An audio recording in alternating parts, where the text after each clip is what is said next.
नमस्कार व्यूअर्स, मैं हूं अमीश देवगन। इस समय रात के 9 बज चुके हैं और आप देख रहे हैं सर्वश्रेष्ठ प्राइम टाइम कार्यक्रम सीएनबीसी आवाज पे टक्कर। कर्नाटक में दोबारा सत्ता वापसी में जुटी भारतीय जनता पार्टी ने यूसीसी और एनआरसी के नाम पर एक बड़ा खेल कर दिया है। इससे पहले बीजेपी ने 4% मुस्लिम आरक्षण को भी समाप्त कर दिया, तो दूसरी ओर कांग्रेस की ओर से गाली वाला प्रहार जारी है। अब कांग्रेस अध्यक्ष मल्लिकार्जुन खड़गे के सपुत्र प्रियांक खड़गे ने पीएम मोदी को नालायक बेटा कह दिया है। लेकिन बड़ा सवाल यह है कि बीजेपी ने समान नागरिक कानून यानी यूसीसी का मुद्दा उठाकर क्या कांग्रेस के लिए नई मुश्किलें खड़ी कर दी है। साथ ही दिखाएंगे कर्नाटक का लेटेस्ट सर्वे जो पीएम मोदी की चुनावी रैली के बाद और मल्लिकार्जुन खड़गे के अपशब्द कहने के बाद हुआ है। तो आज इन तमाम मुद्दों पर होगी सीएनबीसी आवाज पे जोरदार टक्कर। कर्नाटक चुनाव पर सबसे नया सर्वे सीएनबीसी आवाज में हम इस समय पेश करने जा रहे हैं सीएनबीसी आवाज के मंडे एडिशन में। अलग अलग गालियां दी है।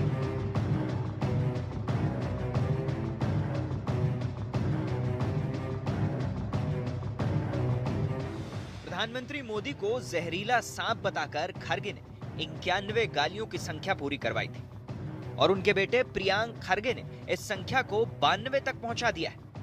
आप सब लोग डरिए मत, बंजारा का एक बेटा दिल्ली में बैठा है अंता। ऐसा नालायक बेटा तो कैसा होता भाई, घर कैसे चलेगा। बबूल के पेड़ में आम नहीं फल सकता है। उनका पुत्र ने अपने संस्कार को प्रदर्शित किया है। आपके सामने आकर रोता है कि मुझे गाली लग रही है, मुझे गाली दे रहे हैं। हिम्मत करो मोदी जी, मेरे भाई से सीखो।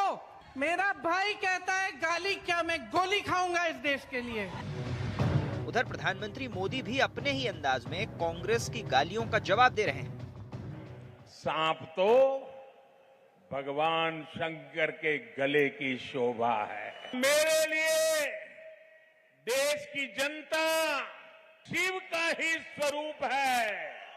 कांग्रेस ने मुझे गाली देने वाला पिटारा फिर खोल दिया है। कभी मेरी कब्र खोदना चाहते हैं, कभी मुझे सांप बुलाते हैं। सांप तो भगवान शिव की माला है। कांग्रेस के नेताओं में गाली देने की स्पर्धा चल रही है। मैंने आज ही मन की बात की सेंचुरी पूरी की है। मुझे लगता है कांग्रेस गाली देने की सेंचुरी इसी चुनाव में लगा देगी, ऐसा लगता है। इस बीच बीजेपी ने कर्नाटक के लिए अपना विजन डॉक्यूमेंट यानी घोषणा पत्र जारी कर दिया है, जिसमें कर्नाटक में एनआरसी लागू करने का वादा भी शामिल है। और समाज में सामाजिक समरसता के साथ सब लोग बढ़ें, इसके लिए आवश्यक है कि यूनिफॉर्म सिविल कोड हो। यहाँ पर एंटी इनकम्बेंसी नहीं, प्रो इनकम्बेंसी चल रही है। सभी लोग कर्नाटक में मोदी जी के साथ अटूट प्यार और विश्वास रखते हैं। लेकिन आज सबसे बड़ा सवाल है कि मोदी को गाली वाला कांग्रेसी दाव और बीजेपी का 4% मुस्लिम रिजर्वेशन खत्म करने वाले एक्शन के बीच कर्नाटक में किसका सियासी पलड़ा भारी है। आज इसी पर होगी देश की सबसे बड़ी बहस।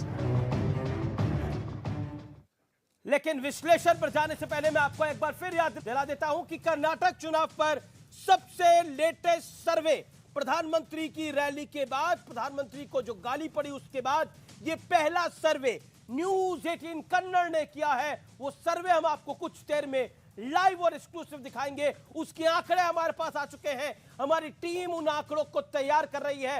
वो आंकड़े चौंकाने वाले हैं। लेकिन 360 डिग्री वाला विश्लेषण क्या है, आर पार का सुप्रसिद्ध विश्लेषण। कांग्रेस का दाव है मोदी को अटैक करने का प्लान है, बीजेपी का दाव है एनआरसी और यूसीसी जैसे मुद्दों को उठाकर एक बड़ा मैसेज दिया जाए। इसके अलावा सत्ता मिलने पर 4% मुस्लिम आरक्षण बहाल करेगी कांग्रेस पार्टी। बीजेपी का दाव है कि 4% मुस्लिम आरक्षण हटाकर लिंगायत और वोकालिंगा जो कि दो बड़े समुदाय हैं उनको फायदा पहुंचाया जाए, और अगर मुस्लिम ओबीसी कैटेगरी और एससी कैटेगरी में आते हैं तो फिर उनको लाभ मिले, लेकिन धर्म के आधार पर आरक्षण ना हो। यह बीजेपी का दाव है। बीजेपी को कांग्रेस 40% कमीशन वाली पार्टी कह रही है। कांग्रेस का एक नारा है कर्नाटक के अंदर, जिससे कांग्रेस को लगता है कि एक बड़ा हड़कंप वो मचा सकती है, एक जगरनट हो सकता है कांग्रेस पार्टी के लिए। जो 40% वाला आरोप है, जो 40% वाला आरोप है, वो बड़ा आरोप कांग्रेस लगा रही है और लगातार बीते कई महीनों से लगा रही है। लेकिन बीजेपी ने इसकी काट को ढूंढा है और प्रधानमंत्री ने मोर्चा संभाला। प्रधानमंत्री कह रहे हैं कि कांग्रेस पार्टी जो है वो 85% कमीशन का इतिहास उनका याद दिलाया है। लेकिन दूसरी तरफ बीजेपी का आज संकल्प पत्र आया, जिसमें वो कह रहे हैं कि वो 10 लाख बेघर लोगों को मकान का वादा किया गया है, जबकि कांग्रेस पार्टी कह रही है कि महिलाओं को वो हर महीने 2000 रुपए देने वाली है।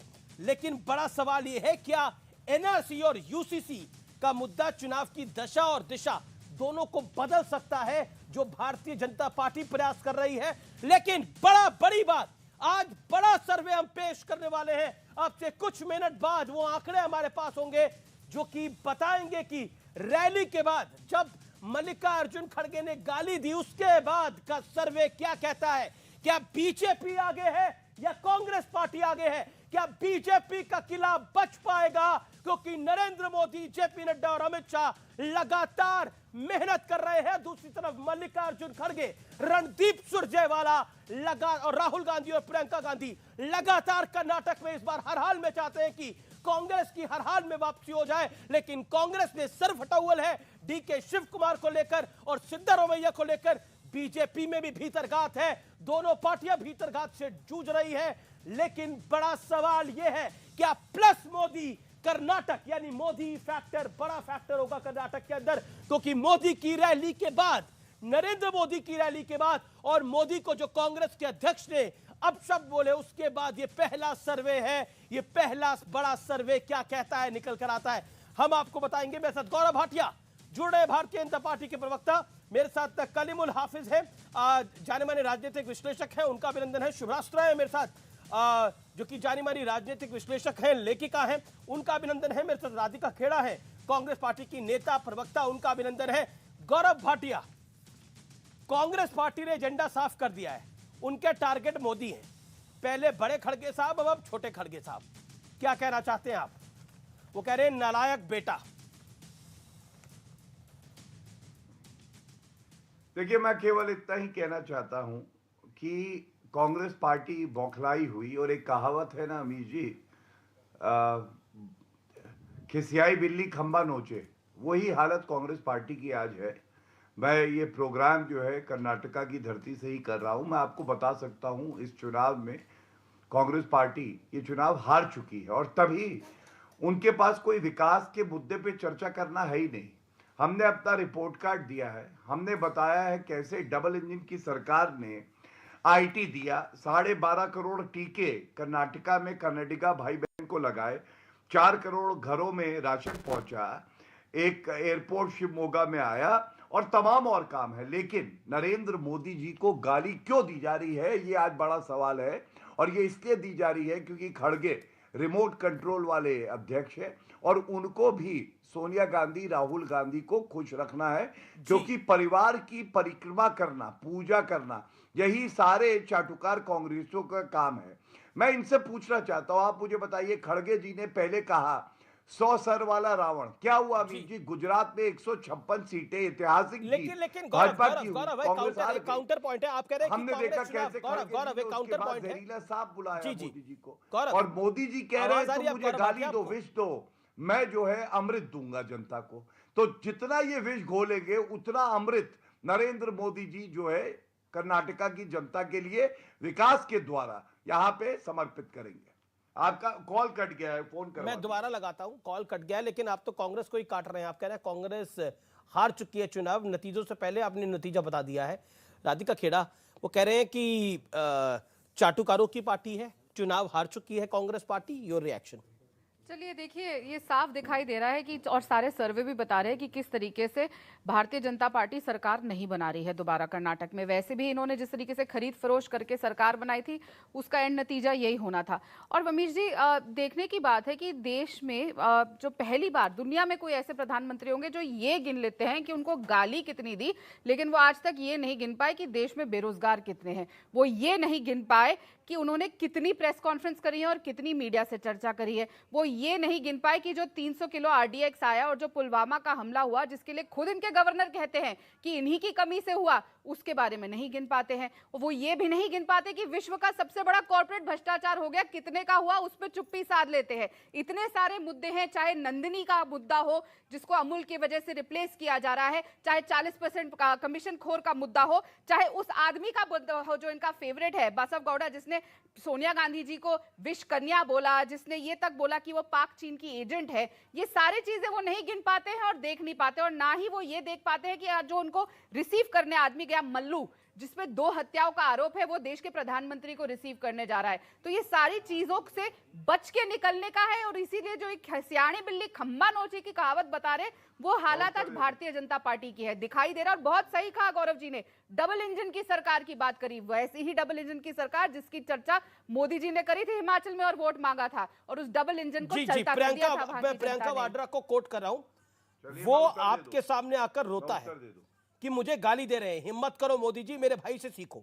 मेरा भाई कहता है कि गाली क्या है, मैं गाली खाऊंगा इस देश के लिए। प्रियंका वाड्रा ये प्रधानमंत्री के लिए कह रही है। प्रियांक खड़गे कह रहे हैं कि नालायक बेटा है नरेंद्र मोदी।